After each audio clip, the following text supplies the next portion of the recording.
What time is it? What? Look at the clock. Oh, I can't see the clock from... Will you look at the clock? What? You're asking me what time it is. Oh, it's daytime. All I need is daytime. Oh, God. It's probably sunny out. Oh, naturally. Yeah, the sun's out. Naturally. I have to face another whole day. I have to go through another whole day of my life. It's not bad enough. I have a whole new day of my life to face. And what's there to do here? You know what? I've got an idea. I was thinking about this last night. Maybe I'll put on a show. How's that? You like that, fellas? Maybe I could put on a show. I'll get dressed up. I'll put on a jacket and a tie and, I'll press a pair of slack. And I'll put on, and invite some people. I'll make a couple of calls, invite a couple of people over. I think that's it. I'll put on a show. I'm putting on a show. Now, you see, you have to prepare. You have to be prepared. Remember that. Now, you see, he's paying attention, and you're just, where are you looking? You're looking off into space. This guy's paying attention. This guy's going to go places. Not you. I'll invite Efren Zimbalist Jr., Lon Chaney Jr., Noah Beery Jr., Wallace Beery Jr. I'll invite all the juniors. You see, there's so much to prepare because your friend's an idiot. I'll tell you that right now. Your friend's an idiot. He's not helping me any. See, what you and me are going to have to do is we'll set up chairs, we'll invite people over, we'll write down their names on the list. That's what we're going to do, okay? You got it? Good. Yeah, sort of late middle, early late middle. Yeah. Well, I have a lot to prepare because I invited a lot of people over. Yeah. It's like a show. I'll wear a jacket. Yeah. I think there are some people out there. I see some eyes that, yeah, it's either people or there are coyotes that are getting ready to rip me apart. Yeah. Where's my jacket? Where did I put my jacket? Let's see. Frozen broccoli spears, ice cubes, half a frozen Oh, here it is. Oh, that's good. Nice and chilly for tonight. Oh, that's good. I like a good chilly jacket. Okay. You've, now, ladies and gentlemen, you've seen him, several places, and, now you're gonna see him here. Ladies and gentlemen, let's have a warm welcome. You see, because I'm announcing myself.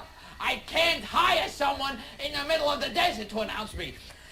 Let's have a warm welcome for our special guest. A special guest, as if there's other people here and I just showed up. Very funny man, Mr. Gilbert Gottfried. Let's hear it for him. I'll be back.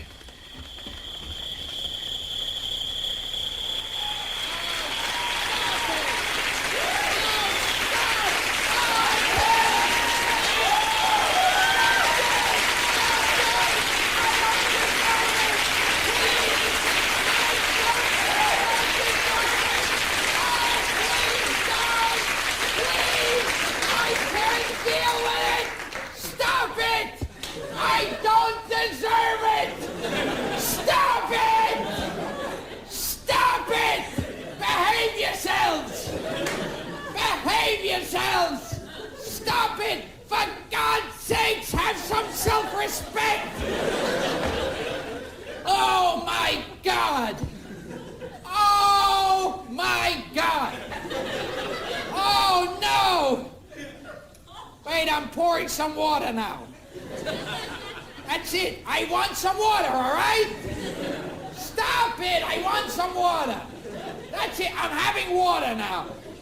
I'm having water. Leave me alone. I'm having water. Leave me alone. I'm having some water. You can't leave a person alone when they're having water. Leave me alone. I'm having some water. For God's sakes, I'm having water. Leave me alone. I'm having water. When a person is having water, leave that person alone. Anything else, any other time you want to bother someone, fine. I mean, if during during childbirth, you want to, like, pat someone on the shoulder and go, fine, fine. But when a person is having water, it's a private moment.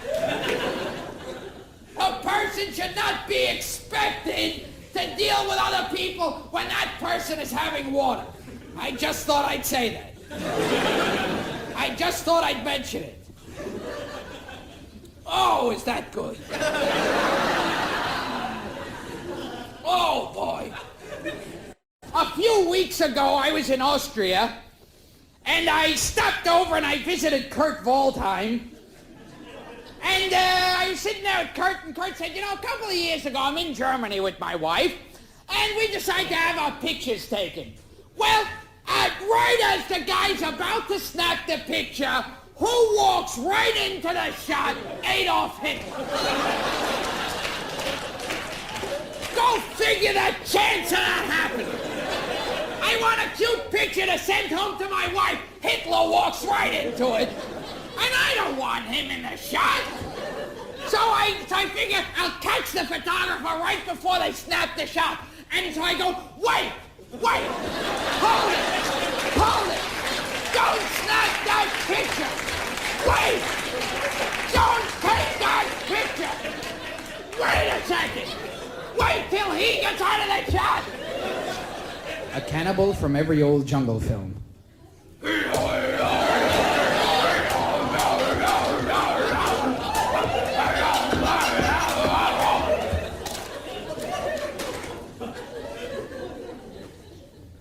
Ironside.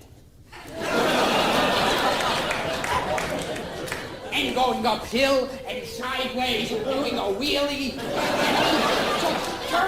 turning around, taking a nap. All sorts of one on a flat tire, all sorts of White Rock soda.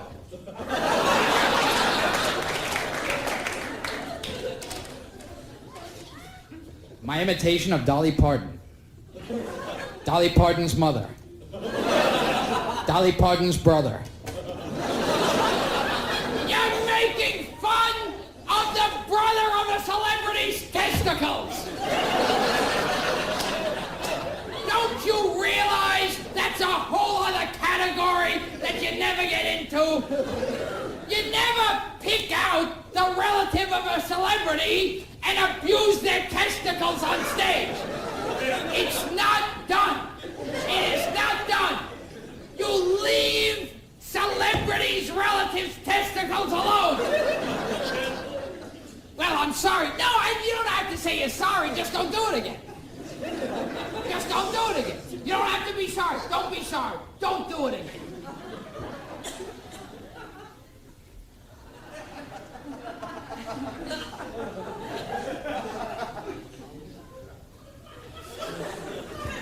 Sometimes my hands get into hand races. Late at night, they get in, and sometimes they start wrestling each other late at night when I'm trying to sleep. They start wrestling, and I go, were you two wrestling? You're not going to do it again, are you? And then you go to sleep, and it's like all over. Which is disgusting. It's a disgusting thing. I'm sorry, it's a disgusting thing.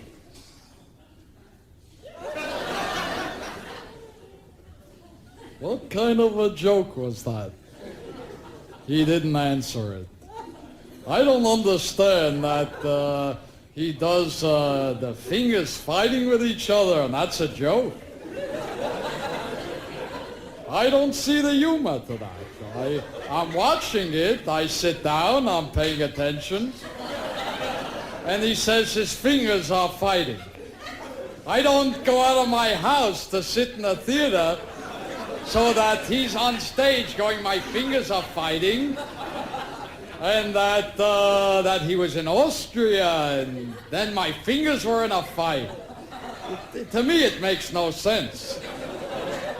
I'm a fun guy. I like to have a good time, but that to me didn't make much sense. My fingers are fighting. I don't go there for a joke that my fingers are having a fight. There's no humor to it. I was here when they built Stonehenge. I didn't even see them coming. I was walking through England, and all of a sudden I heard, "Watch your back, please." And I turned around and saw weird creatures carrying huge black slabs across the landscape, and one of them handed me a clipboard and a pen and said, "Can you sign for this, please?" I said, "I don't think I'm authorized. I'm sorry. There's nothing I can do." And they said, "Well, look, then we're leaving it here. We're leaving it here. Because we got to go on lunch. We're leaving it. You see the way it is? Two over there and one on top. It can stay like that for eternity."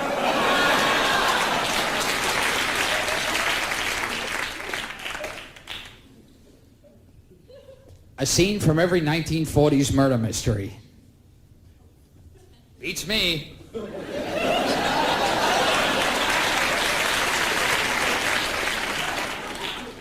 We're just impressed that he can reach that high.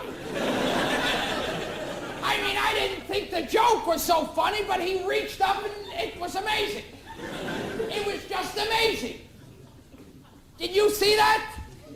I mean, you're a cameraman, for God's sake. Did you see that? For God's sakes, talk to me. You're a cameraman. What are you doing? Please, please.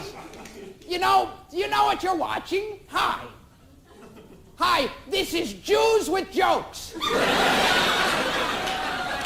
Hi, to those of you who just tuned in, this is Jews with Jokes. Yes, that funny comedy show, Jews with Jokes. The show where several Jews stand there and tell you a joke. You see, Jews with jokes. They never have, like, Christians with amusing anecdotes. It's Jews with jokes. Let's turn to the Old Testament. If you have the Old Testament at home, if you flip the corners of the page, you can see Jesus riding a horse. And on the other side, there's a fat lady with a hula hoop. And most people back then really thought the fat lady with the hula hoop would be the famous one. I mean, nobody thought Jesus was going anywhere. I mean, they used to look at Jesus. They said, it's a skinny guy with a beard. What? Where's he going?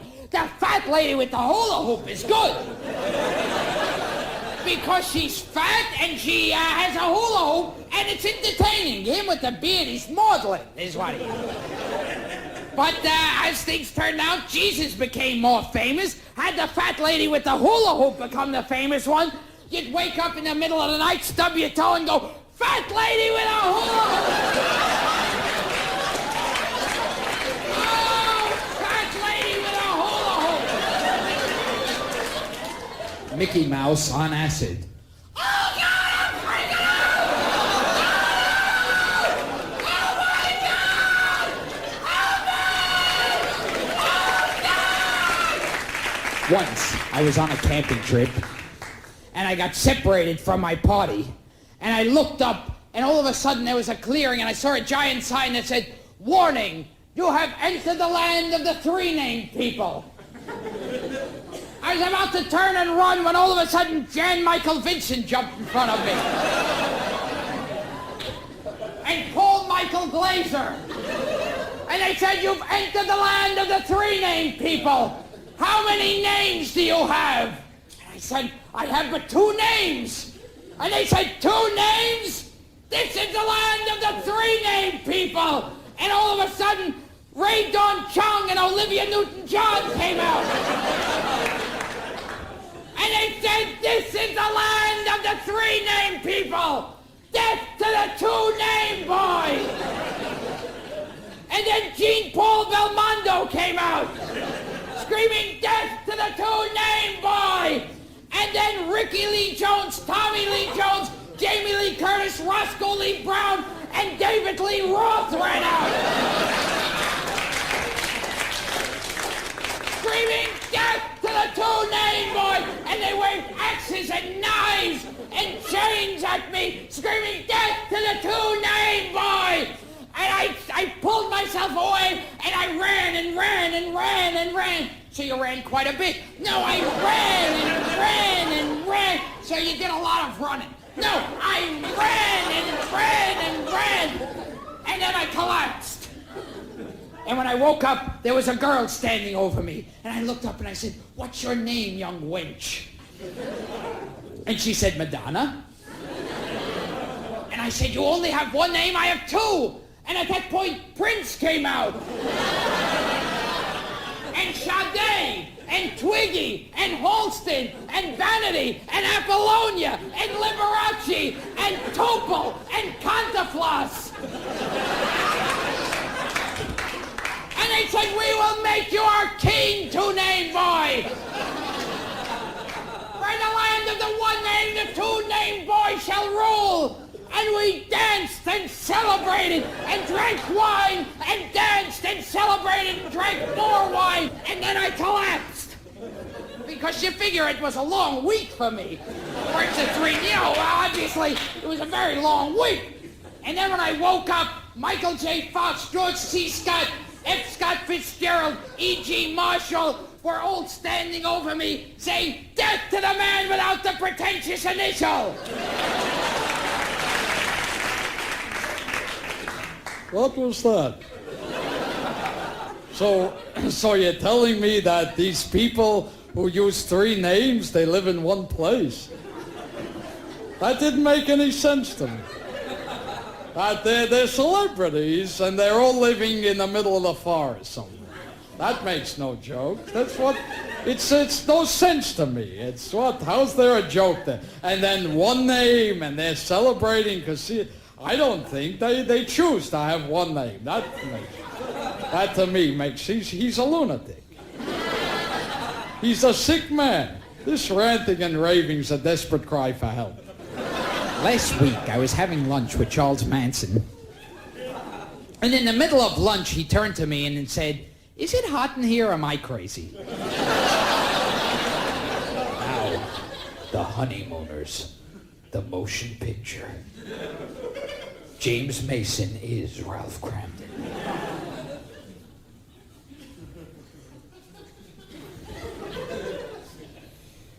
Alice.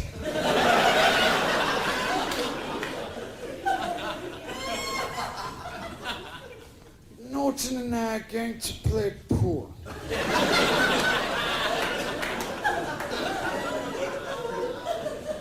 And after that we'll go bowling. Richard Burton as Norton. I can't go bowling with you, Ralph.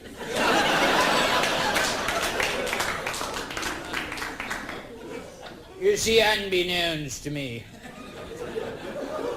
Trixie's mother is coming over. Oh, you're all right, Norton.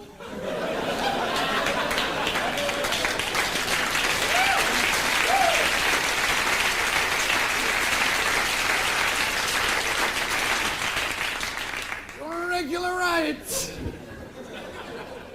Do you know how important this night is, Norton? I mean, do you know how important this night is?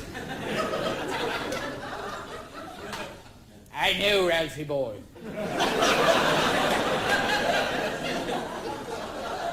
Would you stop that?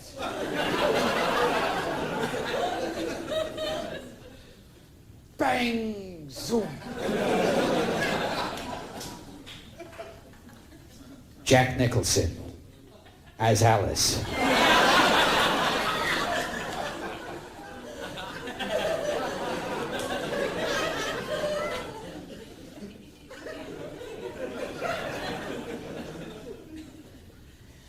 You're not going fucking bowling.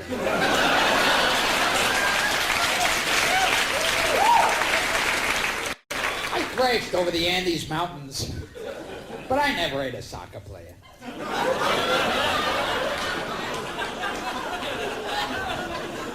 I brought one along just in case. I remember the plane crash, we're sitting around in the snow, some guy yelled out, "Look, we're here, we're hungry, let's break open the soccer player." I said, "Come on, you didn't even touch the pilot." Some guys don't know how to eat. Me, I have one jockey. That's usually it for the day. Why stuff yourself? Why stuff yourself? You know, why stuff yourself? Why stuff yourself? I mean, what? Why stuff yourself? I mean, what? Now, Universal Pictures presents the Georgie Jessel story. Ted Bessel as Georgie Jessel. Ted Bessel leads an all-star cast of Ted Bessel, Joey Bishop, Jacqueline Bissell, Whit Bissell, and Joe Bessa. Bessa, Bissell, Bishop, Bishop, and Bessel. The New York Times says Bessel is Jessel. The Jewish press says we like Bessel, but only a Bissell.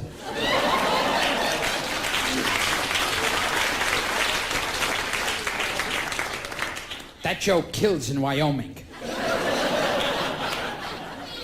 I do that joke in Wyoming, they go, please make an obscure Jewish reference. I'm a farmer. I come to the city once a year. Read something from the Talmud. Do a joke that Moses wouldn't understand.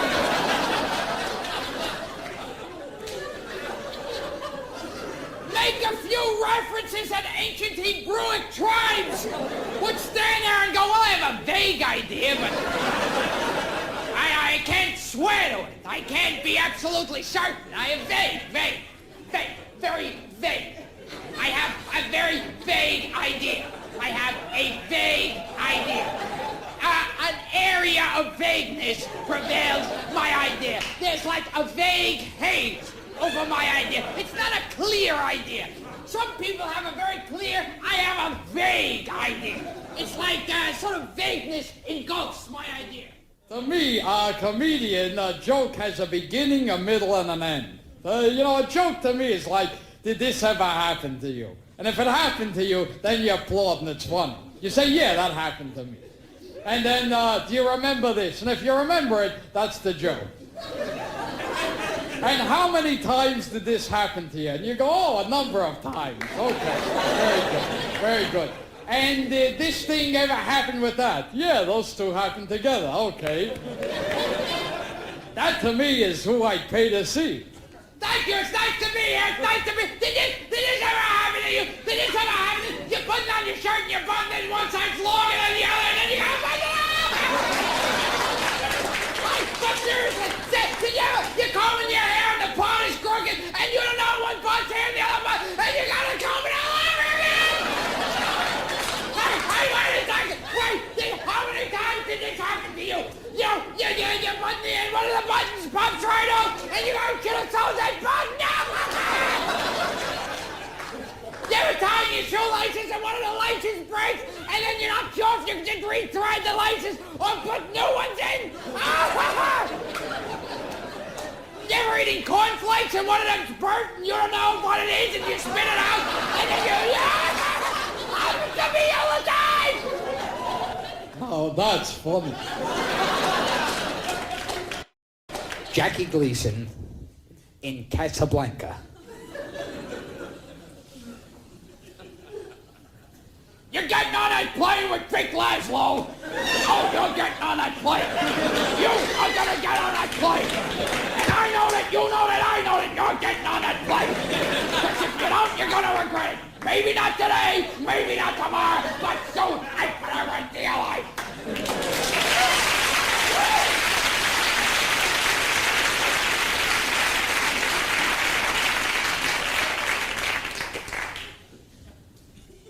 Elmer Fudd in Apocalypse Now. Oh. Tahawa.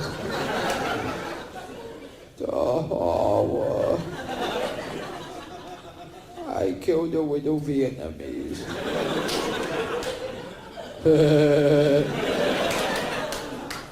Curly Howard as Johann Strauss.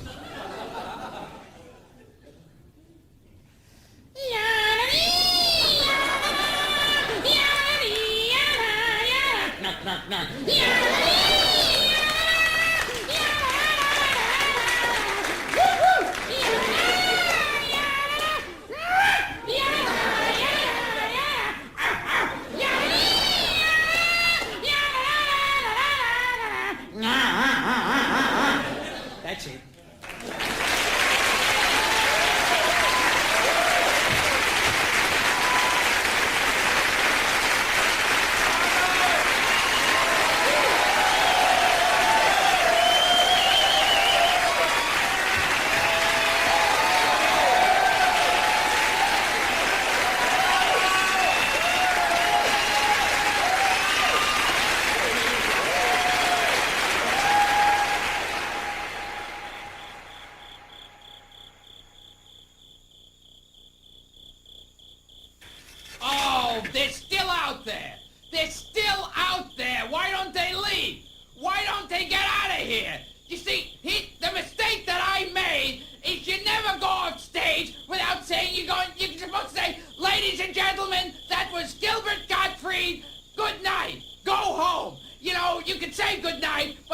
not saying go home. I'll never be able to go to sleep. I'll never be able to sleep now. Why? What's keeping you awake? And don't bother me. I don't want to talk now. What, is something upsetting you? Don't bother me, please. I said that I shouldn't have just walked off stage. Why? You should have stayed up. No, that's not the point. The point is I should have said, ladies and gentlemen, that was Gilbert Gottfried. Good night. Go home. But it's like rude. It's rude to say that. Don't tell me what's rude. Why do you bother me? There's not enough room in this trailer for you to live with me here. What, you're trying to throw me out? I'm not.